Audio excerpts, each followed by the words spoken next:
Okay students, നമുക്ക് കാര്യത്തിലേക്ക് വരാം. അപ്പോ വരാൻ പോകുന്ന നവംബർ 2023 ക്ലാസ് അറ്റൻഡ് ചെയ്യാൻ ഉദ്ദേശിക്കുന്ന കുട്ടികളാണല്ലോ നിങ്ങൾ. ഇതിനകത്തിരിക്കുന്ന പാർട്ടിസിപ്പൻസ് എല്ലാം അങ്ങനെയാണ്. അപ്പോ നവംബർ 2023 ഞാൻ ഹാൻഡിൽ ചെയ്യുന്ന പേപ്പർ ഡയറക്ട് ടാക്സ് ആണ്, ഇൻകം ടാക്സ് ആണ്. ഇൻകം ടാക്സ് പേപ്പർ അതിനകത്ത് ടോട്ടൽ നമുക്കൊരു 150-160 മണിക്കൂറോളാണ് നമുക്ക് ക്ലാസ് വേണ്ടത്, നമ്മുടെ ഈ ഒരു ഇൻകം ടാക്സ് എന്ന് പറയുന്ന ഏരിയ കവർ ചെയ്യാനായിട്ട്. അപ്പൊ അതിനകത്ത് ഇപ്പൊ നിങ്ങൾ ഇന്നിപ്പോ കണ്ടിട്ടുണ്ടാവും, ഇന്ന് ബഡ്ജറ്റ് ഒക്കെ വന്നു. ഇന്നിപ്പോ നമ്മുടെ സുഷമ സ്വരാജ് നമ്മുടെ നിർമ്മല സീതാരാമൻ ബഡ്ജറ്റ് അവതരിപ്പിച്ചു.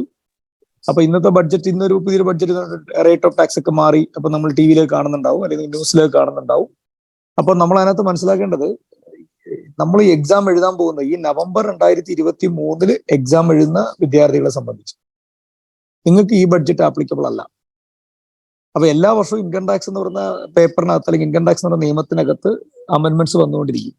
എവരി ഇയർ ഓരോ ബഡ്ജറ്റ് വരുമ്പോഴും അമെന്റ്മെന്റ്സ് ആണ്. അപ്പൊ നമ്മളെ സംബന്ധിച്ച് ഈ നവംബർ 2023 എക്സാം എഴുതുന്ന വിദ്യാർത്ഥികൾ അല്ലെങ്കിൽ വിദ്യാർത്ഥികൾ, അവരെ സംബന്ധിച്ച് നിങ്ങൾ മനസ്സിലാക്കേണ്ടത്, ഈ ഇപ്പൊ വന്നിരിക്കുന്ന ഈ ബഡ്ജറ്റ് നമുക്ക് ആപ്ലിക്കബിൾ അല്ല. നമുക്ക് ആപ്ലിക്കബിൾ ആയിട്ടുള്ളത്, നവംബറിൽ എഴുതുന്ന കുട്ടികൾക്ക് ആപ്ലിക്കബിൾ ആയിട്ടുള്ളത് ഈ കഴിഞ്ഞ 2022 വന്ന ബഡ്ജറ്റാണ് ആപ്ലിക്കബിൾ. അപ്പൊ സാർ, അപ്പൊ ഈ ബഡ്ജറ്റ് ഏതിനാ ആപ്ലിക്കബിൾ? ഇപ്പൊ വന്നിരിക്കുന്ന ഈ ബഡ്ജറ്റ് അല്ലെങ്കിൽ amendments that is applicable for those students who are appearing four exam in May 24 and November 24. അപ്പൊ കുറെ സംശയങ്ങൾ വരും. സാറേ, ഞങ്ങൾ അപ്പൊ ഇപ്പൊ ക്ലാസ് അറ്റൻഡ് ചെയ്തിട്ട് ഞങ്ങൾ മെയ്യിലാണ് പരീക്ഷ എഴുതുന്നെങ്കിൽ അപ്പൊ എന്താണ് അവസ്ഥ? ഞങ്ങൾ നവംബർ 2024 പരീക്ഷ എഴുതുന്നെങ്കിൽ എന്താണ് അവസ്ഥ? അപ്പൊ നിങ്ങൾ മനസ്സിലാക്കേണ്ടത്, ഈ അമെന്റ്മെന്റ്സ് എന്ന് പറയുന്നത് ഒരു സ്ട്രക്ചറൽ ടോട്ടൽ ചേഞ്ച് അല്ല. നമ്മുടെ ഇൻകം ടാക്സ് എന്ന് പറയുന്ന പേപ്പറിനകത്ത് ഒരു പർട്ടിക്കുലർ ഏരിയയിൽ മാത്രം വരുന്ന ചില ഏരിയകൾ കുറച്ച് വരുന്ന അമെന്റ്മെന്റുകളാണ്, ചേഞ്ചസ് ആണ്. സ്ട്രക്ചറൽ ചേഞ്ച് ഒരിക്കലും ഉണ്ടാവുന്നില്ല. സ്ട്രക്ചറൽ ചേഞ്ച് എന്ന് പറഞ്ഞാൽ ചാപ്റ്റേഴ്സിന്റെ കോമ്പോസിഷനോ അല്ലെങ്കിൽ ഓവറോൾ ഒരു അസസിയുടെ അല്ലെങ്കിൽ ഒരു വ്യക്തിയുടെ ഇൻകം എങ്ങനെയാ കാൽക്കുലേറ്റ് ചെയ്യുക, ആ വ്യക്തിയുടെ ടാക്സ് എങ്ങനെയൊക്കെ നമ്മൾ അറൈവ് ചെയ്യുക, അതിലൊന്നും മാറ്റമില്ല. റേറ്റുകളിൽ ചെറിയ ചേഞ്ച് വരാം. പിന്നെ ഇടയ്ക്കിടയ്ക്ക് ചെറിയ പ്രൊവിഷൻസിൽ അവർ അമെന്റ്മെന്റ്സ് ഉണ്ടായിട്ടുണ്ടാകും. കാരണം വ്യക്തികൾ ടാക്സ് ഈവേഷൻ നടത്താൻ വേണ്ടി പലതരത്തിലെ ഐഡിയകൾ കണ്ടുപിടിക്കും. അപ്പൊ അതിനെ തിരിച്ച് ആ ലൂപ്പ് ഹോൾസിനെ പ്ലഗ് ചെയ്യാനായിട്ട് ഗവൺമെന്റ് അമെന്റ്മെന്റ്സ് കൊണ്ടുവരും. അപ്പൊ അത് ഒരുപാട് അമെന്റ്മെന്റ്സ് അല്ല. മൊത്തത്തിൽ ഒരു പെർസെന്റേജ് കണക്കി പറയുകയാണെങ്കിൽ നമ്മൾ ഓവറോൾ പഠിക്കുന്നതിന്റെ ഒരു 10-15% മാത്രമേ ചേഞ്ച് വരുള്ളൂ. അതുകൊണ്ട് ഈ നവംബർ 2023 ക്ലാസ് അറ്റൻഡ് ചെയ്യുന്നത് കൊണ്ട്, അല്ലെങ്കിൽ നമ്മൾ ഇത്രയും നേരത്തെ പഠിക്കുന്നത് കൊണ്ട് പ്രശ്നങ്ങളൊന്നുമില്ല. പിന്നെ എന്താ നമ്മൾക്ക് അറിയേണ്ട കാര്യം, നമ്മൾ ഈ ക്ലാസ് അറ്റൻഡ് ചെയ്തതിനു ശേഷം നിങ്ങൾക്ക് ഇൻസ്റ്റിറ്റ്യൂട്ട് പുതിയ സ്റ്റഡി മെറ്റീരിയൽ റിലീസ് ചെയ്യും. പുതിയ സ്റ്റഡി മെറ്റീരിയൽ എന്ന് പറഞ്ഞു കഴിഞ്ഞാൽ മേ ബി ഒരു 2-3 മന്ത്സ് കഴിയുമ്പോഴത്തേക്കും ഇപ്പൊ വന്ന പുതിയ ബഡ്ജറ്റ് ഒക്കെ അപ്ഡേറ്റ് ചെയ്തുകൊണ്ട് മെയ് 2024 നവംബർ 2024 അറ്റൻഡ് ചെയ്യുന്ന കുട്ടികൾക്ക് വേണ്ടിയുള്ള പുതിയ സിലബസ് അല്ലെങ്കിൽ പുതിയ സബ്ജക്ട് അല്ലെങ്കിൽ പുതിയ സ്റ്റഡി മെറ്റീരിയൽ അവർ ഇറക്കും. അപ്പൊ അന്നേരം നമ്മൾ ഈ ക്ലാസ് അറ്റൻഡ് ചെയ്തതിനു ശേഷം ചേഞ്ചസ് മാത്രം അപ്ഡേറ്റ് ചെയ്താൽ മതി. അതല്ലെങ്കിൽ മെയ് 2024 നവംബർ 2024 അമെന്റ്മെന്റിന്റെ ഒരു സെഷൻ നമ്മൾ വയ്ക്കും. അപ്പൊ അതിനകത്ത് അറ്റൻഡ് ചെയ്ത് ആ അമെന്റ്മെന്റ് അപ്ഡേറ്റ് ആവുകയോ അല്ലെങ്കിൽ ആ സമയത്ത് ക്രാഷ് കോഴ്സ് അറ്റൻഡ് ചെയ്യുകയോ, അതല്ലാന്നുണ്ടെങ്കിൽ ഈ പറഞ്ഞ study material, updated study material വെച്ച് നോക്കിയിട്ട് പഠിക്കുകയോ ചെയ്യാം. അപ്പോൾ അമെന്റ്മെന്റ്സിനെ പറ്റി ഒരു ഐഡിയ വേണം. ഇപ്പൊ നവംബർ 2023 എക്സാം എഴുതുന്നവരെ സംബന്ധിച്ച് ഇപ്പൊ വന്നിരിക്കുന്ന പുതിയ ബഡ്ജറ്റ് ആപ്ലിക്കബിൾ അല്ല. മെയ് 24 നവംബർ 24 എക്സാം എഴുതുന്ന വിദ്യാർത്ഥികളെ സംബന്ധിച്ച് ഇത് ആപ്ലിക്കബിൾ ആണ്. ഇനി 2025 എക്സാം എഴുതുന്ന കുട്ടികളുണ്ടാവും, അപ്പൊ ആർട്ടിക്കിൾഷിപ്പും അതൊക്കെ കഴിഞ്ഞിട്ട്. അപ്പൊ അത്രത്തോളം ഇപ്പൊ ചിന്തിക്കേണ്ട. കാരണം most probably there will be A syllabus change ഉണ്ടാവും. അപ്പൊ സിലബസ് ചേഞ്ച് വന്നു കഴിയുമ്പോഴത്തേക്കും പേപ്പറിന്റെ കോമ്പോസിഷൻ സ്ട്രക്ചർ ഒക്കെ മാറും. അപ്പോ അതിനകത്ത് എന്തൊക്കെ മാറ്റം വരുന്നത്, എങ്ങനെയാണ് അതിന്റെ സ്റ്റൈൽ എന്നുള്ളത് നമുക്ക് ഇപ്പോഴും ഫുള്ള് ക്ലാരിറ്റി ആയിട്ടില്ല. We have to wait for another 1 month. അപ്പോഴേ നമുക്ക് അതിന്റെ കറക്റ്റ് കാര്യങ്ങൾ കിട്ടത്തുള്ളൂ. പിന്നെ അങ്ങനെ സിലബസ് ചേഞ്ച് വന്നാലും ഈ പേപ്പറിന് മാറ്റം വരുന്നില്ല. അപ്പൊ 2025 പരീക്ഷ എഴുതുന്ന വിദ്യാർത്ഥികളെ സംബന്ധിച്ച് ശരിക്കും 2024 ഇനി അടുത്ത വർഷം വരുന്ന ബഡ്ജറ്റ് ആപ്ലിക്കബിൾ ആവുള്ളൂ, ഇപ്പൊ വന്ന ബഡ്ജറ്റ് അല്ല. നവംബർ 23 എഴുതുന്നവരെ സംബന്ധിച്ച് 2022 ഓൾറെഡി വന്നു കഴിഞ്ഞ അമെന്റ്മെന്റ്സുകളും ഫിനാൻസ് ആക്ട് 2022 ആപ്ലിക്കബിൾ. ഇതാണ് ഈ ഒരു അമെന്റ്മെന്റ്സിന്റെ സൈഡിൽ എനിക്ക് പറയാനുള്ളത്. നമ്മുടെ ഈ ഒരു സബ്ജക്റ്റിന്റെ ഒരു സ്റ്റൈൽ എന്ന് വെച്ചാൽ ഇതൊരു ലോ ആണ്.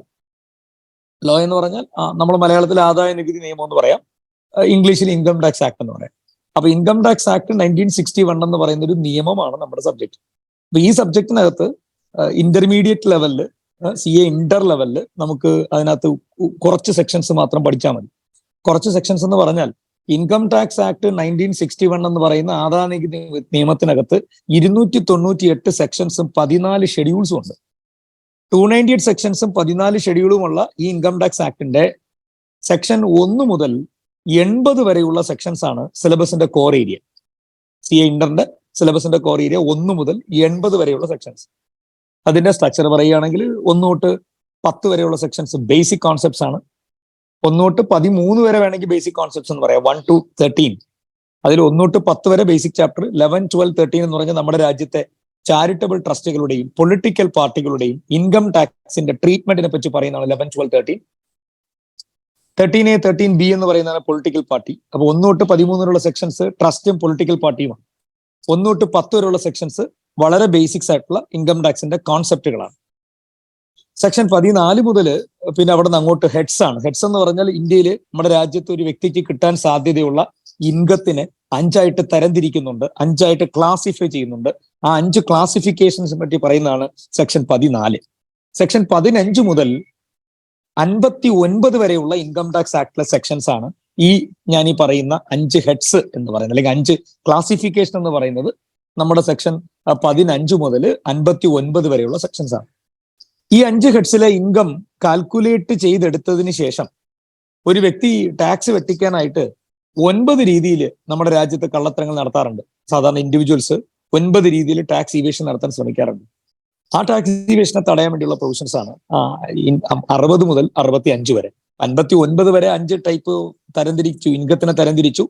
ആ 5 ഇൻകം എങ്ങനെ കമ്പ്യൂട്ട് ചെയ്യും എന്നുള്ളതിനെ പറ്റി ആ സെക്ഷൻസിലാണ് പറയുക. ആ സെക്ഷൻസ് നമ്മൾ പഠിച്ചിട്ടാണ് നമ്മൾ ഇൻകം കമ്പ്യൂട്ട് ചെയ്യാൻ പഠിക്കുക. നമ്മൾ ഇൻകം കമ്പ്യൂട്ട് ചെയ്ത് എടുത്തു കഴിഞ്ഞാൽ 60 മുതൽ 65 വരെയുള്ള സെക്ഷൻസ് പ്രകാരം ടാക്സ് ഇവേഷൻ നടത്താനായിട്ട് നമ്മുടെ ഇൻകത്തിനെ വേറെ ഒരു വ്യക്തിയുടെ പേരിലോട്ട് മാറ്റുകയോ ഡൈവേർട്ട് ചെയ്യുകയോ ചെയ്യാൻ ശ്രമിച്ചിട്ടുണ്ടെങ്കിൽ അതിനെ തടയും. ആ ഇൻകത്തിനെ തിരിച്ചെടുത്ത് നമ്മുടെ ഇൻകത്തിൻ്റെ കൂടെ ആഡ് ചെയ്യും. അപ്പൊ അതാണ് 60 മുതൽ 65 വരെയുള്ള പ്രൊവിഷൻസ് പറയുന്നത്. ഞാൻ ജസ്റ്റ് ഒരു സെക്ഷൻ്റെ ഒരു ഓവറോൾ ഐഡിയ പറയുവാണ്. നമ്മുടെ സിലബസ് എന്താണെന്ന് കാണിക്കാൻ വേണ്ടി മാത്രമുള്ള ഒരു ഉദ്ദേശം. നമ്മൾ ഡീറ്റെയിൽ ആയിട്ട് പിന്നെ പഠിക്കും. ബ്രിഡ്ജ് കോഴ്സ് ആണല്ലോ, അപ്പൊ നിങ്ങൾക്കൊരു സബ്ജക്റ്റിനെ പറ്റി ഒരു എന്താണ് ഇത് നമ്മൾ പഠിക്കുക, ഒരു ഐഡിയ കിട്ടാൻ വേണ്ടി പറയുക. അപ്പൊ 60 തൊട്ട് 65 വരെ ക്ലബിംഗ് ആണ്. ക്ലബിംഗ് എന്നാണ് വിളിക്കുക. ക്ലബിംഗ് മീൻസ് നമ്മുടെ പേരിലുള്ള ഇൻകത്തിനെ വേറൊരു വ്യക്തിയുടെ പേരിലോട്ട് മാറ്റി കാണിക്കാൻ ശ്രമിക്കുമ്പോൾ ആക്ട് ഇടപെട്ടിട്ട് അതിനെ പിടിച്ച് തിരിച്ച് നമ്മുടെ ഇൻകത്തിലോട്ട് തന്നെ ആഡ് ചെയ്യുന്ന പ്രോസസ്സിനെയാണ് നമ്മൾ ഈ ക്ലബിംഗ് എന്ന് പറയുക. 65 കഴിഞ്ഞാല് 66ഉം 67 ഒന്നും നമ്മുടെ സിലബസിൽ ഇല്ല, ഇന്റർമീഡിയറ്റിന്റെ സിലബസിൽ പഠിക്കാനില്ല. പിന്നുള്ളത് 68ഉം 69ഉമാണ്. അതെന്തുവാ? അത് ബ്ലാക്ക് മണിയാണ്. ബ്ലാക്ക് മണി എന്ന് പറഞ്ഞു കഴിഞ്ഞാൽ നമ്മുടെ രാജ്യത്ത് ഒരു വ്യക്തി ടാക്സ് ഈവേഷൻ നടത്താനായിട്ട് അവൻ ശ്രമിക്കുമ്പോൾ അവൻ ഇൻകം ഒളിപ്പിച്ചു വെക്കും. അങ്ങനെ ഒളിപ്പിച്ചു വെക്കുന്ന ആ ഇൻകത്തിനെ തിരിച്ചെടുത്ത് ആ വ്യക്തിയുടെ കയ്യിലോട്ട് ഡിപ്പാർട്ട്മെന്റ് കണ്ടുപിടിച്ച് ടാക്സ് ചെയ്യും. അപ്പോൾ അങ്ങനെ ഒളിപ്പിച്ചു വെക്കുന്ന ഇൻകത്തിനെ ഡിപ്പാർട്ട്മെന്റ് പിടിച്ചെടുക്കുന്നതിന് നമ്മൾ പറയുന്ന പേരാണ് അൺഎക്സ്പ്ലെയിൻഡ് ഇൻകം അല്ലെങ്കിൽ ബ്ലാക്ക് മണി. ഈ ബ്ലാക്ക് മണിയുടെ ട്രീറ്റ്മെന്റ് എന്താണ്? ഇൻകം ടാക്സിൽ എങ്ങനെയാണ് ബ്ലാക്ക് മണി ടാക്സ് ചെയ്യുക, അതിന്റെ ട്രീറ്റ്മെന്റ് എന്താണ്? അപ്പൊ അതിനെപ്പറ്റി പറയുന്നതാണ് ഈ സെക്ഷൻ 68ഉം 69 എന്ന് പറയുന്ന 2 സെക്ഷൻ. 68ഉം 69ഉം കഴിഞ്ഞാൽ പിന്നെ അപ്പൊ ഈ ബ്ലാക്ക് മണി ഒരു സെപ്പറേറ്റ് ടോപ്പിക്കാണ്. അത് ഒരു വ്യക്തിക്ക് കിട്ടിക്കഴിഞ്ഞാൽ ഭയങ്കര ഹെവി ടാക്സ് റേറ്റ് ആണ്. അത്യാവശ്യം നല്ല രീതിയിൽ തന്നെ അതിന് ടാക്സ് കൊടുക്കേണ്ടി വരും. അപ്പൊ അതിനെപ്പറ്റി നമ്മൾ ഡീറ്റെയിൽ ആയിട്ട് ഡിസ്കസ് ചെയ്യും, നമുക്ക് പഠിക്കാനുണ്ട്. അപ്പൊ ഈ 67ഉം 68ഉം കഴിഞ്ഞാൽ പിന്നെന്നാ? അത് കഴിഞ്ഞാൽ പിന്നെ അടുത്ത് നേരെ വരുന്ന സെക്ഷൻ 70 മുതൽ 80 വരെയുള്ള ഇൻകം ടാക്സിലെ പ്രൊവിഷൻസ് ആണ്. 70 മുതൽ 80 വരെയുള്ള ഇൻകം ടാക്സിലെ പ്രൊവിഷൻ എന്ന് പറഞ്ഞാൽ ഒരു വ്യക്തി ബിസിനസ് ചെയ്യുവാണ്, അയാൾക്ക് നഷ്ടം വരാം. ഒരാൾക്ക് പിന്നെ വീടുണ്ട്, വീട് വാടകയ്ക്ക് കൊടുത്തിട്ടുണ്ട്, വാടക കിട്ടുന്നുണ്ട്, പക്ഷേ ആ വീടിന്റെ ലോണിന്റെ ഇൻട്രസ്റ്റ് ഒരുപാടുണ്ട്. അപ്പൊ ചിലപ്പോ വാടകയ്ക്കാളും കൂടുതൽ, വാടക കിട്ടുന്നതിനൊക്കെ വരുമാനത്തിനേക്കാളും കൂടുതൽ പലിശ എക്സ്പെൻസ് ചെലവാകുന്നുണ്ടാവാം. അപ്പൊ അങ്ങനെ വരുമ്പോൾ അദ്ദേഹത്തിന് നഷ്ടമുണ്ടാവാം. അപ്പൊ ഒരാൾക്ക് പോസിറ്റീവ് ഇൻകം മാത്രമല്ലല്ലോ, അയാളുടെ ഇൻകം എന്ന് പറയുന്നത് പോസിറ്റീവും വരാം നെഗറ്റീവും വരാം. നെഗറ്റീവ് വരുമ്പോൾ നമ്മൾ അതിനെ വിളിക്കുന്ന പേരാണ് ലോസ്. പോസിറ്റീവ് ആണെങ്കിൽ ഇൻകം, നെഗറ്റീവ് ആണെങ്കിൽ ലോസ്. ഈ പോസിറ്റീവിനെയും നെഗറ്റീവിനെയും തമ്മിൽ സെറ്റ് ഓഫ് ചെയ്ത് നെറ്റ് റിസൾട്ട് പുറത്തെടുക്കണം. കാരണം എപ്പോഴും ഇൻകം ടാക്സ് ചെയ്യുന്നത് പോസിറ്റീവ് ഇൻകത്തിനാണ്, നെഗറ്റീവിനല്ല. നെഗറ്റീവിന് ടാക്സ് കൊടുക്കണ്ടല്ലോ. ഇപ്പൊ പോസിറ്റീവും നെഗറ്റീവും കൂടെ ഒരുമിച്ച് വരുന്ന രണ്ടും കൂടെ സെറ്റ് ഓഫ് ചെയ്ത് നെറ്റ് റിസൾട്ട് പുറത്തെടുത്തിട്ട് ആ നെറ്റ് റിസൾട്ടിന്റെ പുറത്ത് നമ്മൾ ടാക്സ് ചെയ്യാം. അപ്പോൾ ഏതൊക്കെ സോഴ്സുകളിൽ ഒരു വ്യക്തിക്ക് നെഗറ്റീവ് വരാം, ലോസ് വരാം, ഏതൊക്കെ ആക്ടിവിറ്റിയിൽ പോസിറ്റീവ് ഇൻകം വരാം. ആ പോസിറ്റീവ് ഇൻകവും നെഗറ്റീവ് ഇൻകം കൂടെ ഒരു പർട്ടിക്കുലർ ഫിനാൻഷ്യൽ ഇയറിൽ ഉണ്ടായാൽ അത് രണ്ടും കൂടെ അഡ്ജസ്റ്റ് ചെയ്ത് നെറ്റ് റിസൾട്ട് പുറത്തെടുക്കുന്ന പ്രോസസ്സിനെ വിളിക്കുന്ന പേരാണ് സെറ്റ് ഓഫ്. സാറെ സെറ്റ് ഓഫ് ചെയ്തിട്ടും നെറ്റ് റിസൾട്ട് നെഗറ്റീവ് ആണെങ്കിൽ എന്ത് ചെയ്യും? ആ നെറ്റ് റിസൾട്ട് നെഗറ്റീവിനെ നമ്മൾ അടുത്ത വർഷത്തേക്ക് ക്യാരി ഫോർവേഡ് ചെയ്യും. അതിനെ നമ്മൾ carry forward and set of losses എന്നാ വിളിക്കുക. അപ്പൊ ഈ സെറ്റ് ഓഫ് സെറ്റ് ഓഫ് ചെയ്തതിനു ശേഷം ലോസിന് അടുത്ത വർഷത്തേക്ക് ക്യാരി ഫോർവേഡ് ചെയ്യുക.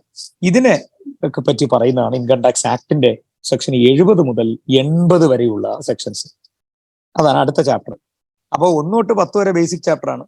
15 മുതൽ അല്ലെങ്കിൽ 14 മുതൽ 59 വരെയുള്ള സെക്ഷൻസ് യഥാർത്ഥത്തിൽ 5 ടൈപ്പ് ഓഫ് ഇൻകം ഒരു വ്യക്തിക്ക് മാക്സിമം കിട്ടാൻ സാധ്യതയുള്ള 5 ടൈപ്പ് ഓഫ് ഇൻകത്തിനെ പറ്റി പറയുന്നതാണ്. അതിന്റെ കമ്പ്യൂട്ടേഷനെ പറ്റി പറയുകയാണ്. 60 മുതൽ 65 വരെ ഒരു വ്യക്തി ടാക്സ് ഇവേഷൻ നടത്താൻ അയാളുടെ പേരിലേക്ക് ഇൻകത്തിനെ ഡൈവേർട്ട് ചെയ്യുമ്പോൾ അതിനെ തിരിച്ചെടുത്ത് ആ വ്യക്തിയുടെ കയ്യിൽ നിന്ന് ടാക്സ് ചെയ്യുന്നതിനെ പറ്റി പറയുന്ന പ്രോസസ്സാണ് 60 മുതൽ 65 വരെയുള്ള പ്രൊവിഷൻസ്. 68ഉം 69ഉം ശരിക്കും 67 ഇല്ല, 68ഉം 69ഉമാണ് ബ്ലാക്ക് മണി.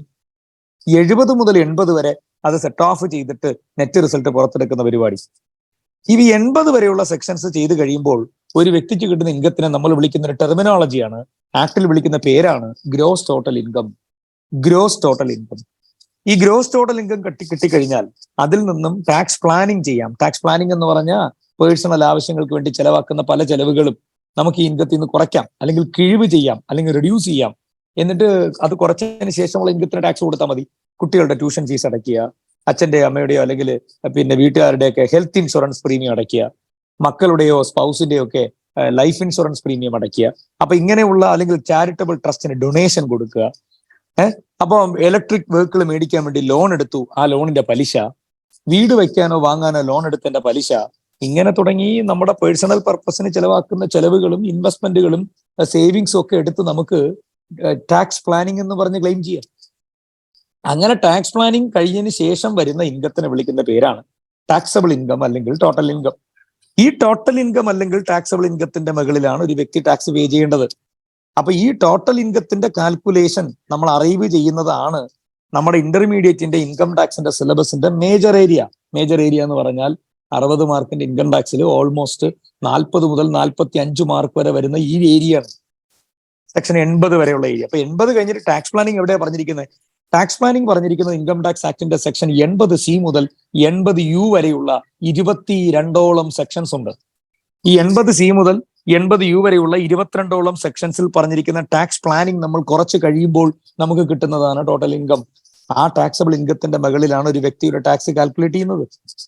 80C മുതൽ 80U വരെയുള്ള 22 സെക്ഷൻസ് എന്ന് പറഞ്ഞാൽ 80C, 80CCC, 80CCC, പിന്നെ 80CCD, 80CCE ഉണ്ട്, പിന്നെ 80D ഉണ്ട്, DD ഉണ്ട്, DDB ഉണ്ട്, 80E, 80EE ഉണ്ട്, EEA ഉണ്ട്, EEB ഉണ്ട്, 80G ഉണ്ട്, GG ഉണ്ട്, GGA ഉണ്ട്, GGB ഉണ്ട്, GGC ഉണ്ട്, QQB ഉണ്ട്, RRB ഉണ്ട്, TTA ഉണ്ട്, TTB ഉണ്ട്, JAA ഉണ്ട്, 80U ഉണ്ട്. ഇത്രയുമാണ് ആ സെക്ഷൻ, 22 സെക്ഷൻസ്. അപ്പൊ ഇത്രയും സെക്ഷൻസ് ചാപ്റ്റർ 6 കുറച്ച് കഴിയുമ്പോൾ നമുക്ക് കിട്ടുന്ന ടോട്ടൽ ഇൻകമാണ്. ഈ ടോട്ടൽ ഇൻകത്തിന്റെ മുകളിലാണ് ഒരു വ്യക്തി എന്ത് പേ ചെയ്യേണ്ടത്? യഥാർത്ഥത്തിൽ ടാക്സ് പേ ചെയ്യേണ്ടത്. ഈ ടാക്സ് എങ്ങനെ കാൽക്കുലേറ്റ് ചെയ്യുന്നത്? അത് ആനുവൽ ഫൈനാൻസ് ആക്ടിൽ പറയുന്ന റേറ്റ് ഓഫ് ടാക്സ് പ്രകാരമാണ് ടാക്സ് കാൽക്കുലേറ്റ് ചെയ്യേണ്ടത്. ആനുവൽ ഫൈനാൻസ് ആക്ട് എല്ലാ വർഷവും വരും. ബഡ്ജറ്റ് അവതരിപ്പിക്കുമ്പോൾ പാർലമെന്റിൽ ബഡ്ജറ്റ് അവതരിപ്പിക്കുന്നു. ബഡ്ജറ്റ് അവതരിപ്പിച്ച് കഴിഞ്ഞ് അത് പാസ്സായി പാർലമെന്റ് പാസ്സാക്കി കഴിയുമ്പോൾ അത് ബില്ലാകുന്നു. ആ ബില്ലിനെ പ്രസിഡന്റിന് സൈൻ ചെയ്യാൻ അയക്കുന്നു. പ്രസിഡന്റ് അത് സൈൻ ചെയ്യുന്ന മൊമെന്റിൽ ആനുവൽ ഫൈനാൻസ് ആക്ട് ആകുന്നു. നമ്മുടെ ആനുവൽ ഫൈനാൻസ് ആക്ടിലാണ് ഇൻകം ടാക്സിന്റെ റേറ്റുകൾ പറയുന്നത്. അത് പിന്നീട് നമ്മുടെ ഇൻകം ടാക്സ് ആക്ടിനകത്ത് ഷെഡ്യൂൾ ആഡ് ചെയ്യുകയാണ്. അപ്പോൾ ആ റേറ്റ് ഉപയോഗിച്ച് ഈ കാൽക്കുലേറ്റ് ചെയ്ത് വെച്ചിരിക്കുന്ന ടോട്ടൽ ഇൻകത്തിന്റെ മുകളിൽ ടാക്സ് കാൽക്കുലേറ്റ് ചെയ്യും. ഇതാണ് നമ്മുടെ സബ്ജക്റ്റിന്റെ 60 മാർക്കിന്റെ ഇൻകം ടാക്സിന്റെ ഏരിയക്കകത്ത് വരുന്ന 45ഓളം മാർക്കിന്റെ ഏരിയ ഇതാണ്.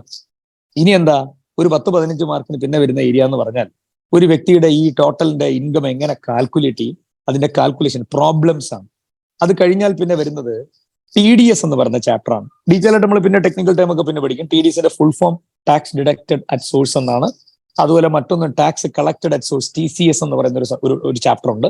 പിന്നെ മുൻകൂർ നികുതി. നിങ്ങൾ ചിലപ്പം TV പരസ്യത്തിലോ അല്ലെങ്കിൽ പത്രത്തിലോ കണ്ടിട്ടുണ്ടാകും. ഗവൺമെന്റിന്റെ പരസ്യം കൊടുക്കും, നിങ്ങളുടെ മുൻകൂർ നികുതി അടയ്ക്കൂ, രാജ്യ പുരോഗതിയിൽ പങ്കാളികളാവൂ, രാഷ്ട്ര നിർമ്മാണത്തിൽ പങ്കാളികളാകൂ എന്നൊക്കെ പറഞ്ഞിട്ട് പരസ്യമൊക്കെ വരും. അപ്പൊ മുൻകൂർ നികുതി, അഡ്വാൻസ് ടാക്സ്. ഈ അഡ്വാൻസ് ടാക്സ് എന്ന് പറഞ്ഞൊരു ചാപ്റ്റർ ഉണ്ട്. അപ്പോ TDS അല്ലെങ്കിൽ tax deducted at source, TCS tax collected at source, advance tax, ഇത് മൂന്നുമാണ് പിന്നെ വരുന്ന 2-3 തിയറി ചാപ്റ്റേഴ്സ്. പിന്നെ റിട്ടേൺ ഫയലിംഗ്. ഇൻകം ടാക്സ് ആരാണ് ഇൻകം ടാക്സിന് റിട്ടേൺ ഫയൽ ചെയ്യേണ്ടത്? എപ്പോഴാണ് ഒരു വ്യക്തി ഇൻകം ടാക്സ് റിട്ടേൺ ഫയൽ ചെയ്യേണ്ടത്? അയാൾ റിട്ടേൺ ഫയൽ ചെയ്യേണ്ട ഡ്യൂ ഡേറ്റ് എന്നാണ്? ഫയൽ ചെയ്തില്ലെങ്കിൽ എന്താണ് കോൺസിക്വൻസ്? തുടങ്ങിയ കാര്യങ്ങളെ പറ്റി ഉള്ള പ്രൊസീജിയറലാണ് ലാസ്റ്റ് ചാപ്റ്റർ. ആക്ച്വലി ഇത്രയും ചാപ്റ്റേഴ്സ് ആണ് നമുക്ക് പഠിക്കാനുള്ളത്. ഇത്രയും ചാപ്റ്റർ നല്ല രീതിയിൽ മനസ്സിലാക്കാൻ നമുക്ക് വേണ്ടത് 150 മുതൽ 160 മണിക്കൂറാണ്. നമ്മുടെ ക്ലാസ്സിന്റെ ഒരു സ്റ്റൈൽ എന്ന് പറഞ്ഞാൽ ക്ലാസ്സിൽ തന്നെ പ്രൊവിഷൻ പഠിക്കുക, ആ പ്രൊവിഷൻ അപ്പം തന്നെ മനസ്സിലാക്കുക, മനസ്സിലാക്കി കഴിഞ്ഞാൽ ഉടൻ ക്വസ്റ്റ്യൻ, പ്രിന്റഡ് ക്വസ്റ്റ്യൻ കൈ തരും, സ്പോട്ടിൽ ക്വസ്റ്റ്യൻ ചെയ്യുവാണ്. അല്ലാണ്ട് നമ്മൾ ഡിഗ്രിക്കൊക്കെ പഠിക്കുന്ന പോലെ നമ്മൾ പഠിച്ച പ്രൊവിഷനൊക്കെ പഠിച്ചിട്ട് പിന്നെ വീട്ടിൽ പോയി ഈ പശു അയവിറക്കുന്ന പോലെ നമ്മൾ പിന്നെ അയവിറക്കി പിന്നെ പഠിച്ച് പിന്നെ തിരിച്ചു വന്ന് പ്രോബ്ലം ചെയ്യണം. ആ പരിപാടി ഇല്ല. കാരണം അങ്ങനെ പരിപാടി ചെയ്യാനുള്ള സമയമില്ല. അങ്ങനെ പഠിച്ചിട്ട് കാര്യമില്ല. അങ്ങനെയല്ല പഠിക്കേണ്ട. പ്ലസ് ടുവിനോ ബികോമിനോ എംകോമിനോ പഠിക്കുന്ന പോലെ അല്ല പ്രൊഫഷണൽ കോഴ്സിന്റെ സ്റ്റഡിയുടെ അപ്രോച്ച്. കംപ്ലീറ്റ്ലി ഡിഫറെന്റ് ആണ്. കാര്യങ്ങൾ മനസ്സിലാക്കുക, ആ മനസ്സിലാക്കിയ കാര്യങ്ങൾ അപ്ലൈ ചെയ്യുക. ആപ്ലിക്കേഷൻ. നമ്മളൊരു ലോ പഠിച്ചിട്ട് ആ ലോയെ നമ്മൾ പ്രാക്ടിക്കൽ സെനാരിയോയിൽ അപ്ലൈ ചെയ്യുമ്പോഴാണ് നമ്മൾ അതിനെ പ്രോബ്ലം എന്ന് വിളിക്കുന്നത്. യഥാർത്ഥത്തിൽ ടാക്സേഷൻ ഒരു പ്രോബ്ലം പേപ്പർ അല്ല. നമ്മൾ അതിനകത്ത് ചെയ്യുന്നതൊക്കെ പ്രോബ്ലമാണ്. ന്യൂമറിക്കൽ ഫിഗേഴ്സ് ഒക്കെ വെച്ചിട്ട് ഒരാളുടെ ഇൻകം കാൽക്കുലേറ്റ് ചെയ്യുന്നു, ടാക്സ് കാൽക്കുലേറ്റ് ചെയ്യുന്നു, അതൊക്കെ ഫിഗേഴ്സ് ഒക്കെ ശരിയാ. പക്ഷേ that is not a problem paper, it is a law. ആദായ നികുതി നിയമം, ഇൻകം ടാക്സ് ആക്ട് 1961, ആ നിയമമാണ് നമ്മൾ പഠിക്കുന്നത്. അപ്പൊ ആ നിയമത്തിനകത്ത് ഉള്ള പ്രൊവിഷൻസ് എങ്ങനെയാണ് പ്രാക്ടിക്കൽ സിറ്റുവേഷനിൽ അപ്ലൈ ചെയ്യുന്നത്, അതിന് പ്രകാരം നമ്മൾ അപ്ലൈ ചെയ്യുമ്പോൾ അത് പ്രോബ്ലം ആകുന്നതേ ഉള്ളൂ. അല്ലാണ്ട് അത് പ്രോബ്ലം അല്ല, ബേസിക്കലി ഒരു ലോ ആണ്. അപ്പൊ ഇതാണ് ഈ സബ്ജക്റ്റിനെ പറ്റി ഓവറോൾ ഐഡിയ പറയാനുള്ളത്. അപ്പോൾ നിങ്ങൾ പുതിയ കുട്ടികളാണ്, അപ്പൊ ബ്രിഡ്ജ് കോഴ്സിനകത്ത് ഉദ്ദേശിക്കുന്ന സബ്ജക്റ്റിനെ പറ്റി ഒരു ഐഡിയയും എങ്ങനെ എടുക്കും എന്താണെന്നാണല്ലോ ഉദ്ദേശിക്കുന്നത്. അപ്പൊ അതുകൊണ്ട് ഞാൻ ഈ പേപ്പറിനെ പറ്റി പറഞ്ഞേ ഉള്ളൂ. നമ്മൾ ഒരു ദിവസത്തെ ക്ലാസ് എന്ന് പറഞ്ഞു കഴിഞ്ഞാൽ രാവിലെ 8:30 അല്ലെങ്കിൽ 9 സ്റ്റാർട്ട് ചെയ്തിട്ട് ഈവനിങ് ഒരു 5:30 6 വരെയൊക്കെ ആയിരിക്കും നമ്മുടെ ക്ലാസ്, അല്ലെങ്കിൽ 5:30 വരെയൊക്കെ ക്ലാസ്. അപ്പൊ അതിനിടയിൽ നമ്മൾ കുറെ പ്രൊവിഷൻസ് പഠിക്കും. ആദ്യം പ്രൊവിഷൻസ് പഠിക്കും, നമ്മളത് ഡിസ്കസ് ചെയ്യും, ഇംഗ്ലീഷിൽ പ്രൊവിഷൻ എക്സ്പ്ലെയിൻ ചെയ്യും, അത് കഴിഞ്ഞ് മലയാളത്തിൽ എക്സ്പ്ലെയിൻ ചെയ്യും, അത് കഴിഞ്ഞ് കാര്യങ്ങൾ മനസ്സിലായോ നോക്കും, ഒരു എക്സാമ്പിൾ കാണിക്കും, അത് കഴിഞ്ഞാൽ പിന്നെ straight away we will try the questions. ഇതാണ് നമ്മുടെ ഒരു അപ്രോച്ച്. പ്രോബബ്ലി നമ്മുടെ ടാക്സിന്റെ ക്ലാസ്സിനകത്ത് ഹോംവർക്ക് എന്ന് പറയുന്ന കോൺസെപ്റ്റ് ഒന്നും ഉണ്ടാവില്ല. നമ്മുടെ സബ്ജക്റ്റിന്റെ നമ്മൾ പഠിക്കുന്ന, അല്ലെങ്കിൽ ഞാൻ പഠിപ്പിക്കുന്ന ഒരു സ്റ്റൈലിനകത്ത് നമുക്ക് ഹോംവർക്ക് ഒന്നുമില്ല. ക്ലാസ്സിൽ പഠിക്കുക, ക്ലാസ്സിൽ വർക്ക് ചെയ്യുക, അത്രേ ഉള്ളൂ. അല്ലെ വീട്ടിൽ പോയി പിന്നീട് ആ പ്രോബ്ലം ചെയ്യാനുള്ള സമയമൊന്നും നിങ്ങൾക്ക് ഉണ്ടാവണമെന്നില്ല, നിങ്ങളത് ചെയ്യണമെന്നില്ല, കൃത്യമായിട്ട് അതെല്ലാവരും ഫോളോ ചെയ്യണമെന്നില്ല. അതുകൊണ്ട് നമ്മൾ ക്ലാസ്സിൽ തന്നെ പഠിപ്പിക്കും, ക്ലാസ്സിൽ തന്നെ പ്രോബ്ലം ചെയ്യും, അത് അവിടെ വെച്ച് മനസ്സിലാക്കിയിട്ട് വീട്ടിൽ പോയിട്ട് റിവൈസ് ചെയ്യുക. That's it. അപ്പൊ ഇതാണ് നമ്മുടെ ഒരു സബ്ജക്റ്റിന്റെ അപ്രോച്ച്. പഠിച്ചു കഴിഞ്ഞാൽ എന്താ, പ്രോപ്പറായിട്ട് മനസ്സിലാക്കി അപ്ലൈ ചെയ്ത് പഠിച്ചു കഴിഞ്ഞാൽ 60 മാർക്കിന്റെ ഇൻകം ടാക്സിൽ നിന്ന് ഓൾമോസ്റ്റ് ഒരു 45 to 50 മാർക്ക് സ്കോർ ചെയ്യാൻ പറ്റും. അപ്പുറത്ത് 40 മാർക്ക് GST പോർഷൻ കൂടെ ചേർന്നിട്ടാണല്ലോ 100 മാർക്ക് പേപ്പർ വരുന്നത്. ആ 40 മാർക്ക് മര്യാദയ്ക്ക് പഠിച്ചു കഴിഞ്ഞാൽ അതിനകത്തൊരു 15-20 മാർക്ക് സ്കോർ ചെയ്യാം. അല്ലെങ്കിൽ ഒരു 25, അത് നന്നായിട്ട് പഠിച്ചു കഴിഞ്ഞാൽ അതും സ്കോറിംഗ് ആണ്. 10-30 മാർക്ക് വരെ വാങ്ങാം. അങ്ങനെ വാങ്ങിച്ചു കഴിഞ്ഞാൽ 50, 30, 80 ആയേ. അങ്ങനെ പഠിച്ചാൽ 80 ആയേ. അപ്പോ വളരെ സിസ്റ്റമാറ്റിക് ആയിട്ട് പഠിച്ചു കഴിഞ്ഞാൽ, കൃത്യമായിട്ട് പഠിച്ചാൽ നല്ല മാർക്ക് വാങ്ങിക്കാൻ പറ്റുന്ന, എക്സംഷൻ മാർക്ക് വരെ സ്കോർ ചെയ്യാൻ പറ്റുന്ന ഒരു പേപ്പറാണ്. പിന്നെ ഇതിന്റെ ടഫ്നെസ് ലെവൽ എന്ന് പറയുമ്പോൾ remember, all papers of CF intermediate എന്ന് പറയുന്നതിന് അതിൻ്റെതായ ഒരു ക്വാളിറ്റി ഉണ്ട്. നമ്മൾ ബികോമിന് എന്ത് പഠിച്ചു, പ്ലസ് ടുവിന് എന്ത് പഠിച്ചു, പ്ലസ് ടുവിന് എത്ര മാർക്കുണ്ട്, ബികോമിന് എത്ര മാർക്കുണ്ട്, ദാറ്റ് ഡസന്റ് മാറ്റർ. ഇവിടെ വന്നിട്ട് ഇവിടെ എന്ത് പഠിച്ചു, ഇവിടെ എങ്ങനെ വർക്ക് ചെയ്യുന്നു എന്നുള്ളതാണ്. മാത്രമല്ല ബികോമിന് നിങ്ങൾ ടാക്സ് പഠിച്ചിട്ടുണ്ടെങ്കിൽ തന്നെ അവിടെ പഠിച്ച പലതും തെറ്റായിരിക്കും. പിന്നെ അതുകൊണ്ട് ഇവിടെ വരുമ്പോൾ ഇവിടെ നമ്മൾ 0-ൽ നിന്ന് ബിൽഡ് ചെയ്ത് തുടങ്ങണം. പ്രൊവിഷനൊക്കെ പ്രോപ്പറായിട്ട് പഠിച്ച് 0-ൽ നിന്നേ ബിൽഡ് ചെയ്ത് നമ്മൾ വരണം. അപ്പോൾ എന്തെങ്കിലും അറിയാമെന്നുണ്ടെങ്കിൽ തന്നെ അത് നിങ്ങൾ അധികം ഒന്നും ഇവിടെ ഹെൽപ്പ് ചെയ്യാൻ പോകുന്നില്ല. കാരണം ഇവിടെ ടോട്ടലി ന്യൂ ആണ്, പ്രൊഫഷണൽ അപ്രോച്ചാണ്. നമ്മൾ പഠിക്കുന്നതെല്ലാം പരീക്ഷയ്ക്ക് വേണ്ടി പഠിക്കുന്നതല്ല, റിയൽ ലൈഫിൽ പ്രാക്ടിക്കലി അപ്ലൈ ചെയ്യാൻ വേണ്ടി പഠിക്കുന്നതാണ്. അപ്പൊ ആ ഒരു വ്യത്യാസം പ്രതീക്ഷിക്കണം, എപ്പോഴും എക്സ്പെക്ട് ചെയ്യണം. ഒരിക്കലും നമ്മുടെ ഒരു നോർമൽ ഒരു പിന്നെ എന്താണ് ഡിഗ്രി കോഴ്സിനോ പ്ലസ് ടുവിനോ പഠിച്ചു കഴിയുന്ന പോലെ അല്ല. അതുപോലെ ഇൻസ്റ്റിറ്റ്യൂട്ടിന്റെ ക്വസ്റ്റ്യനും അങ്ങനെയല്ല, ടു ദ പോയിന്റ് ആണ്. അറിയാമെങ്കിൽ അത് ആൻസർ ചെയ്യുക, അവിടെ പിന്നെ വേറെ ഗ്യാസ് അടിക്കാനൊന്നുമില്ല. കാര്യം അറിയെങ്കിൽ അത് എഴുതുക, ഇല്ലെങ്കിൽ മിണ്ടാതെ ഇറങ്ങി വരിക എന്നുള്ളതേ ഉള്ളൂ. അതുകൊണ്ട് പഠിക്കുമ്പോഴും ആ ഒരു അപ്രോച്ച് പഠിക്കുക. പക്ഷെ ലോഡുണ്ട്, പഠിക്കാൻ ടഫ് ഒന്നുമല്ല, നമുക്ക് മനസ്സിലാവുന്ന കാര്യങ്ങളൊക്കെ തന്നെയാണ്.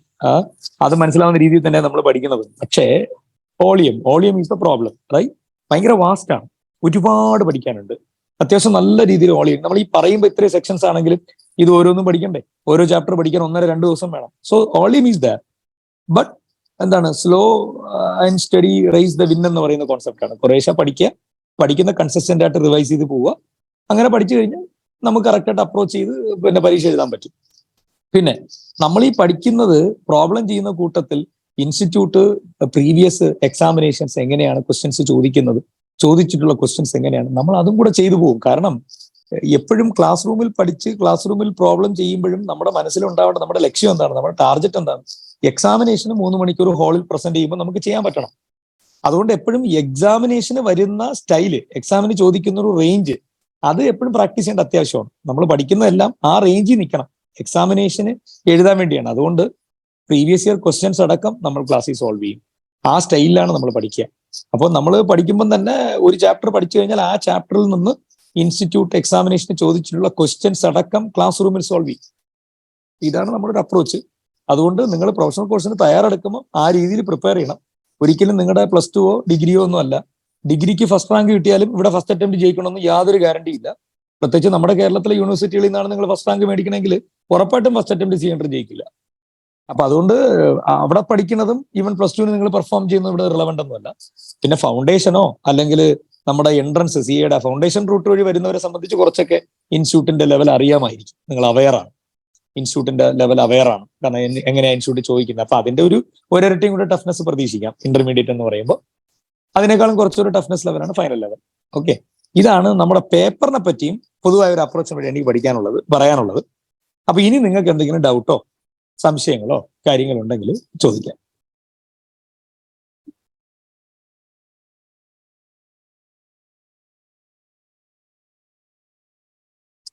ആർക്കെങ്കിലും എന്തെങ്കിലും ഡൗട്ട് ഉണ്ടെങ്കിൽ ചോദിക്കാം. നമ്മുടെ ഈ സബ്ജക്റ്റുമായിട്ട് ബന്ധപ്പെട്ടോ നമ്മുടെ ഈ പേപ്പറിനെ പറ്റി ബന്ധപ്പെട്ടൊക്കെ ഡൗട്ട് ഉണ്ടെങ്കിൽ ചോദിക്കാം കേട്ടോ.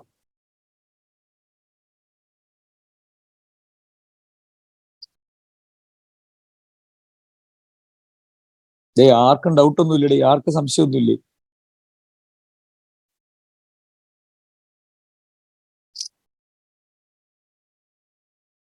സെക്ഷൻ നമ്പറൊക്കെ ഓർത്ത് വെക്കണോ? കൊള്ളാം, നല്ല ചോദ്യമാണ്.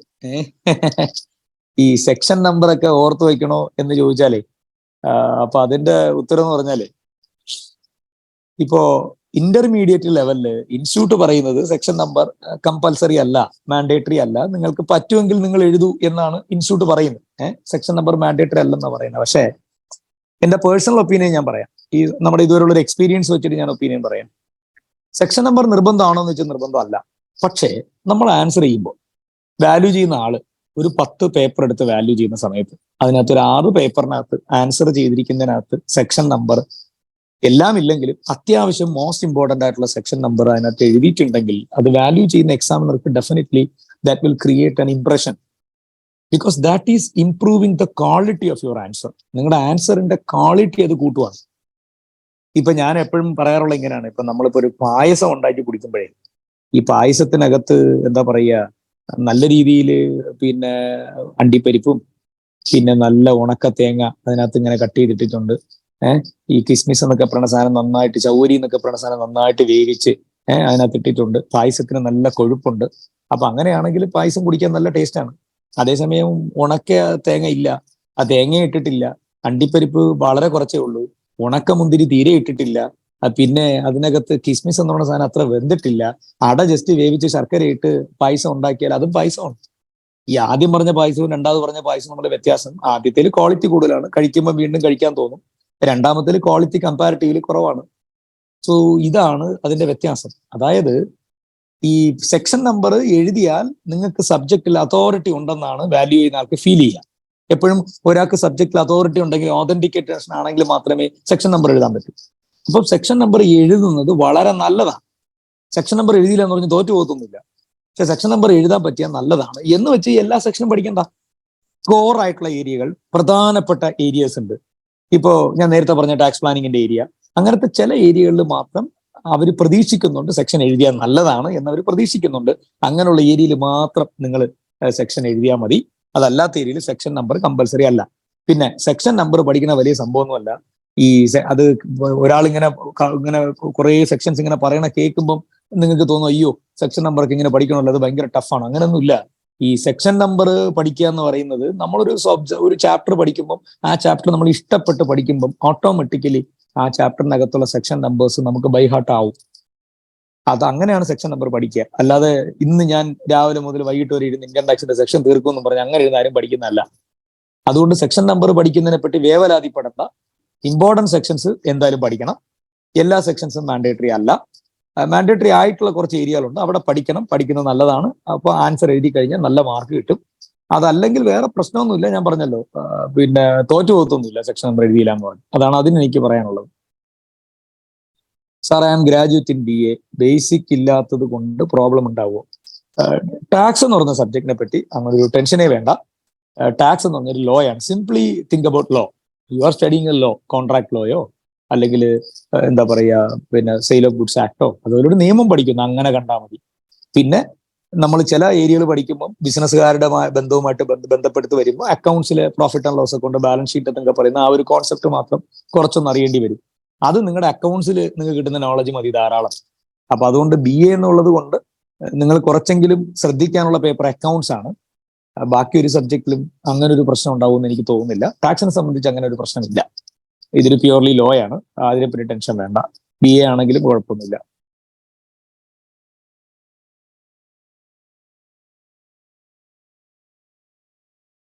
Sir, just a request, please do tell the amounts and numbers in English. Just a request, please tell the amounts and numbers in English. Okay. Amounts and numbers class നമ്മൾ ചെയ്യുമ്പോൾ നമ്മൾ ഫിഗേഴ്സിൽ തന്നെയാണ് പറയുന്നത്, നമ്മുടെ ഇംഗ്ലീഷിൽ തന്നെയാണ് പറയുന്നത്. Okay, no need to worry about that. Okay, we can do it in English, but the problem is majority of the students who attending the professional classes are from Kerala, and most of those students has been coming from the Malayalam medium. And when we study a subject, especially a new subject, if we learn that subject in our mother tongue, we will get a conceptual clarity. See, if we are teaching every concept in English, some of the students will find it very difficult to understand the exact essence of that provision. So that is why we are using Malayalam, right? So if in a classroom there is 100 students and some 2-3 students maybe who are not from the Malayalam stream, they don't know even a very basics of Malayalam also they don't know, then it's very difficult to attend some of the classes. Okay, so the problem is we can do it in English, but the ultimate idea is to the students must get the benefit from the class, right? So no need to worry about that. Everything, whatever we are teaching in class, especially for my class, I will explain first in English, because the provisions you have to attend in the exam in English, right? But learning must be in Malayalam, right? So ഞാൻ രണ്ടും പറയും. ഞാൻ ആദ്യം ഇംഗ്ലീഷിൽ provision പഠിപ്പിക്കും, അത് കഴിഞ്ഞ് മലയാളത്തിൽ പറയും. ഫിഗേഴ്സ് ഒക്കെ നമ്മൾ മലയാളത്തിൽ തന്നെ പറയും, അതൊന്നും ഇംഗ്ലീഷിലും പറയും മലയാളത്തിലും പറയും. അതുകൊണ്ട് അതൊരു ടെൻഷൻ വേണ്ട. ബട്ട് മെയിൻലി നമ്മുടെ കോൺസെപ്റ്റ്സ് ഒക്കെ എക്സ്പ്ലെയിൻ ചെയ്യുന്നത് മലയാളത്തിൽ തന്നെ ആയിരിക്കും, ഇംഗ്ലീഷിലും പറയും. Okay, now any other doubts? ആർക്കെങ്കിലും എന്തെങ്കിലും ഡൗട്ട് ഉണ്ടെങ്കിൽ ചോദിക്കാം. ഗ്രൂപ്പ് 2 ടാക്സ് ഉണ്ടോ സാർ? ഇപ്പൊ നിലവില് ഇപ്പോഴത്തെ സിലബസിൽ ഫസ്റ്റ് ഗ്രൂപ്പിലാണ് ടാക്സ് കിടക്കുന്നത്. പുതിയ സിലബസ് അത് എങ്ങനെയാ വരുന്നത്, അതൊന്നും ഒഫീഷ്യൽ കൺഫർമേഷൻ ഒന്നും വന്നിട്ടില്ലാത്തതുകൊണ്ട് അതിനെപ്പറ്റി വെറുതെ ഗസ് ചെയ്ത് പറഞ്ഞിട്ട് കാര്യമില്ലല്ലോ. അതുകൊണ്ട് ഞാൻ പുതിയ ഇതിൽ വരുമ്പോൾ ഇത് ഏത് ഗ്രൂപ്പിലോട്ടാണ് ഇടുന്നത്, എങ്ങനെയാണ് ഷഫിൾ ചെയ്യുന്നതൊക്കെ ഇപ്പൊ നിലവിൽ കുറെ ടോക്കൊക്കെ വന്നിട്ടുണ്ടെങ്കിലും ഓതന്റിക്കേറ്റഡ് ഒന്നും വന്നിട്ടില്ല. ഈവൻ സിലബസിനകത്തുള്ള കണ്ടന്റ് പോലും വന്നിട്ടില്ല. അതുകൊണ്ട് ഇപ്പൊ അതിനെപ്പറ്റി ആലോചിക്കേണ്ട. നിലവിൽ ഫസ്റ്റ് ഗ്രൂപ്പിലാണ് ടാക്സ് ഉള്ളത്. മറ്റ് എന്തെങ്കിലും സംശയം, ഡൗട്ട് ആർക്കെങ്കിലും ഉണ്ടെങ്കിൽ ചോദിക്കാം. പുതിയ സിലബസ് November 23 ആപ്ലിക്കബിൾ ആണ്. ഞാൻ പറഞ്ഞില്ലേ, അതിനെപ്പറ്റി ഒന്നും ഐഡിയ ഇല്ല ആദികൃഷ്ണ. കാര്യം ഈ November 2023 ഇംപ്ലിമെന്റ് ചെയ്യണം എന്നുള്ള ഐഡിയയിലാണ് അവർ സിലബസ് ഒക്കെ സ്ട്രക്ചർ ചെയ്തതെന്നാണ് പറയുന്നത്. പക്ഷേ ഈ പറയുന്ന സിലബസ് ഇപ്പൊ അറ്റ് പ്രസന്റ് നിലവില് ചിലപ്പോൾ May 24 ആവാം എന്നൊക്കെ ഇങ്ങനെ കേൾക്കുന്നുണ്ട്. ഒഫീഷ്യൽ കൺഫർമേഷൻ ഒന്നും വന്നിട്ടില്ല. November മുതൽ തന്നെ വരുമെന്നും ഒരു ടോക്ക് ഉണ്ട്. So we are expecting, I think 24 May മുതലായിരിക്കും വരിക എന്നാണ് പ്രതീക്ഷിക്കുക. ഇപ്പൊ അതിനെപ്പറ്റൊന്നും പറയാനായിട്ടില്ല. We have to wait for another 1 month. 1 month വേണ്ടി വരില്ല, പ്രോബ്ലി ഒരു 2 weeksനുള്ളിൽ അതിനകത്ത് ഒരു ക്ലാരിഫിക്കേഷൻ വരേണ്ടതാണ്. ബാക്കി സെക്ഷൻസ് CA ഫൈനലിനാണ്. എല്ലാ സെക്ഷൻസും കൂടെ ഇന്റർനെറ്റാ പഠിക്കാൻ പറ്റൂലേ. ബാക്കി സെക്ഷൻസ് എല്ലാം ഫൈനലിനാണ് മിസ്റ്റർ മുഹമ്മദ് നസീഫെ. ഈ ഉള്ള സെക്ഷൻസ് തന്നെ ഭയങ്കര ഓളിയാണ്. ഇന്റർമീഡിയറ്റ് കുട്ടികളെ സംബന്ധിച്ച് അത് ഇച്ചിരി നല്ല ലോഡാണ്. അപ്പൊ ബാക്കി സെക്ഷൻസ് ഫൈനലല്ല. ഫൈനലിന് എല്ലാ സെക്ഷൻസും ഉണ്ട്. 298 സെക്ഷൻസും ഫൈനലിന് ആപ്ലിക്കബിൾ ആണ്. ഇത്രയും സെക്ഷൻസ് മാത്രം, all sections are applicable. Tax പഠിക്കുന്നത് ലോ പഠിക്കുന്ന സെയിം രീതിയിലാണോ? മീൻസ് ക്വസ്റ്റ്യൻസ് ഒക്കെ ആ രീതിയിലാണോ വരിക? ലോ പഠിക്കുന്ന പോലെയാണ് പഠിക്കുന്നത്, പക്ഷെ ക്വസ്റ്റ്യൻസ് ആ രീതിയിലല്ല. കാരണം ലോ എന്ന് പറയുന്നത് നിങ്ങൾ പഠിക്കുന്ന അല്ലാത്ത ലോകൾ എന്ന് പറഞ്ഞു കഴിഞ്ഞാൽ ഫിഗേഴ്സ് അല്ലല്ലോ, ക്വാണ്ടിറ്റേറ്റീവ് അല്ലല്ലോ, ക്വാളിറ്റേറ്റീവ് കാര്യങ്ങളല്ലേ. ടാക്സ് എന്ന് പറഞ്ഞാൽ ക്വാണ്ടിറ്റേറ്റീവിലാണ്. നമ്മൾ പഠിക്കുന്ന ലോ എല്ലാം നമ്മൾ റെപ്രസെന്റ് ചെയ്യുന്ന ഫിഗേഴ്സിലല്ലേ. കാരണം ഇൻകം ടാക്സ്, ഇൻകം കിട്ടുന്ന വ്യക്തിയുടെ ടാക്സ് അടയ്ക്കുന്നതിനെ പറ്റി പറഞ്ഞ നിയമമല്ലേ. ഇൻകം എന്ന് പറയുന്ന ഫിഗർ അല്ലേ. അപ്പോ ടാക്സ് എന്ന് പറയുന്നത് ഫിഗേഴ്സിലല്ലേ ചെയ്യാൻ പറ്റും. So that's why it is in problems. അതുകൊണ്ടാണ് ന്യൂമറിക്കൽ ലോ ആണ്. ഓക്കെ, രണ്ടും ഉണ്ട്, തിയറി ഉണ്ട്, പ്രോബ്ലംസ് ഉണ്ട്. Sir, will notes be provided in class? Usually നമ്മുടെ ടാക്സിനെ സംബന്ധിച്ച് ക്ലാസ്സിനകത്ത് തന്നെ നമ്മൾ നോട്ട് ഡിറ്റക്ട് ചെയ്ത് പോകും. അത് കൂടാതെ in addition to that printed notes is also will be provided.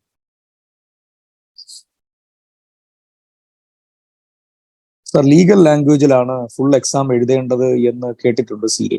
I am a Malayalam medium student. C A crack ചെയ്യാൻ അത് പ്രോബ്ലം ആവുമോ? മേരി, അങ്ങനത്തെ പ്രശ്നങ്ങളൊന്നുമില്ല. അങ്ങനെ എല്ലാ എക്സാക്ട് ലീഗൽ ലാംഗ്വേജ് ഒന്നും അല്ല ടാക്സിൽ എഴുതേണ്ടത്. അത് ചില പേപ്പറുകൾ ചില ഏരിയകൾ അങ്ങനെ എഴുതേണ്ടതായിട്ടുണ്ട്. പക്ഷെ നമ്മുടെ ഈ പേപ്പറിൽ അങ്ങനെയൊന്നുമല്ല. അത് വളരെ കുറച്ച് ഏരിയകൾ അങ്ങനെ ഉള്ളൂ. നമ്മുടെ സ്വന്തം ഇംഗ്ലീഷ് നമുക്ക് യൂസ് ചെയ്യാം. അതൊന്നും ഒരു മാൻഡേറ്ററി ക്രൈറ്റീരിയ ഒന്നുമല്ല. പിന്നെ മേരി പേടിക്കണ്ട, ഞാനും മലയാളം മീഡിയമാണ് കേട്ടോ. ഞാനും മലയാളം മീഡിയം ഗവൺമെന്റ് സ്കൂളിൽ ബാക്ക് ബെഞ്ചിലൊക്കെ ഇരുന്ന് പഠിച്ചു വന്ന ആളാണ്. അതുകൊണ്ട് that is not an issue. അതൊന്നുമല്ല, നമ്മൾ ഏത് മീഡിയത്തിൽ നിന്ന് വരുന്നു, നമ്മുടെ ബാക്ക്ഗ്രൗണ്ട് ഒന്നുമല്ല ഇവിടെ വിഷയം. ഇവിടെ വന്നിട്ട് എന്ത് പഠിച്ചു, എന്ത് പെർഫോം ചെയ്തു, that is relevant.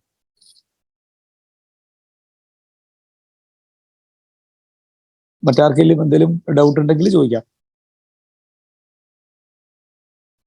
Tax total എത്ര അവേഴ്സ് ഉണ്ടാകും സാർ?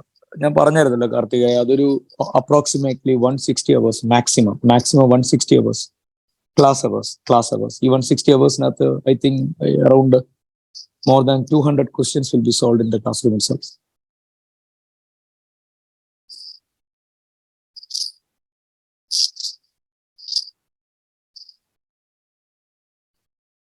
മറ്റാർക്കെങ്കിലും എന്തെങ്കിലും സംശയം?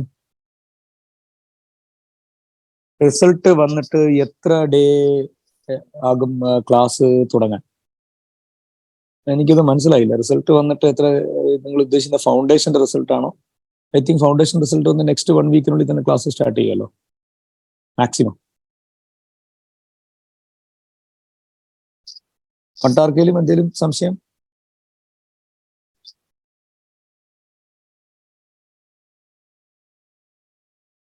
എനി ഡൗട്ട്സ് ആർക്കെങ്കിലും ഉണ്ടെങ്കിൽ ചോദിക്കാം കേട്ടോ.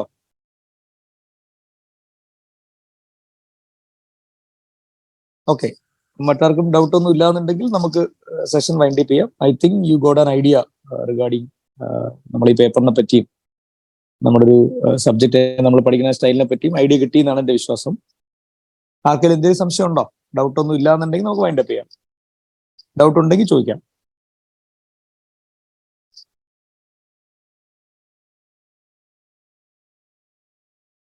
ഇന്റർ എല്ലാ പേപ്പറും ഡെസ്ക്രിപ്റ്റീവ് ആണോ? ഇന്റർ എല്ലാ പേപ്പറും ഡെസ്ക്രിപ്റ്റീവ് ഇപ്പൊ നിലവില് ഡെസ്ക്രിപ്റ്റീവ് മാത്രമല്ല, രണ്ടും ഉണ്ട്. മൾട്ടിപ്പിൾ ചോയ്സ് ക്വസ്റ്റ്യൻസും ഉണ്ട്, ഡെസ്ക്രിപ്റ്റീവ് ഉണ്ട്.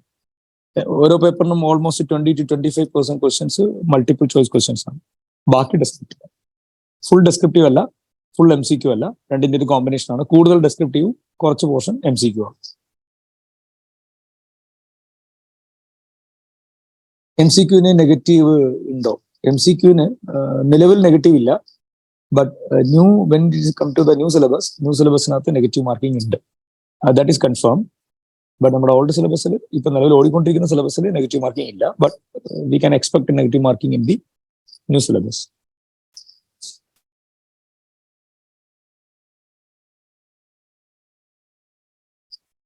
മറ്റെന്തെങ്കിലും സംശയം, ഡൗട്ട്സ്?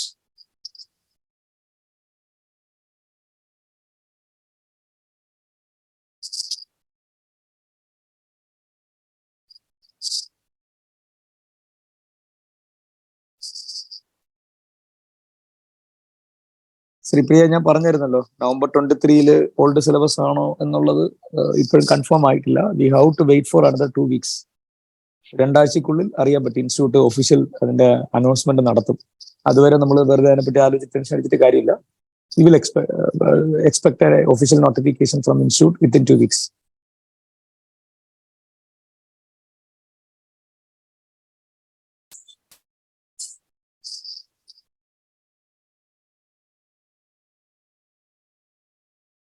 ഫൗണ്ടേഷൻ റിസൾട്ട് എന്നത്തേക്ക് എക്സ്പെക്ട് ചെയ്യാം? എക്സ്പെക്ടേഷൻ ഒന്നും ചെയ്യാൻ എനിക്ക് അറിയില്ലടാ. മേ ബി ഒരു അധികം താമസിയാതെ ഒരാഴ്ചക്കുള്ളിൽ വരുമെന്നാണ് പ്രതീക്ഷ.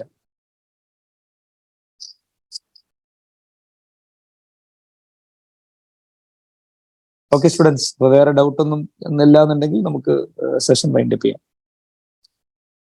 ഓക്കെ, സോ നമുക്ക് കാണാം, നേരിട്ട് കാണാം എല്ലാവരെയും. Okay, thank you.